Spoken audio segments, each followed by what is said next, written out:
حضرتك لما تروح تشتري شقة هقول لك على كام نقطة يا ريت حضرتك تخلي بالك منها عشان ما تروحش تشتري أغلى كيس تمر في حياتك.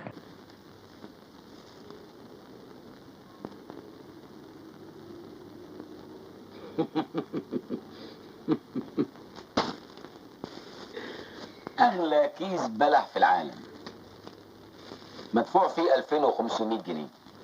هو فيه 20 بلح، يعني البلحية تقف تقريبا ب 125 جنيه. لو حضرتك اشتريت شقة تمليك ومالكش حصة في الأرض، ولو لا قدر الله العمارة وقعت، يبقى كل سنة وحضرتك طيب. لو حضرتك اشتريت شقة من شخص والشخص تتوفى بعد ما باعلك، من حق حضرتك إن أنت ترفع الدعوة على ورثته. يا ريت حضرتك قبل ما تشتري شقة تسأل هل صدر ليها قرار تمكين ولا لأ، ويا ريت تمضي الزوجة شاهد على العقد. عقد الإيجار لو أكتر من 9 سنين ممكن حضرتك ترفع عليه صحة توقيع عادي جدا. ممكن حضرتك ترفع صحة توقيع على عقد بيع ابتدائي أو عقد بيع عليه أقساط. يا ريت حضرتك وأنت بتمضي على العقد تمضي عقد من 3 نسخ، نسخة للبايع ونسختين للمشتري. أخيرا يا ريت حضرتك وأنت بتنفذ أي إجراء قانوني يكون مع حضرتك المحامي بتاعك. تصبح على خير.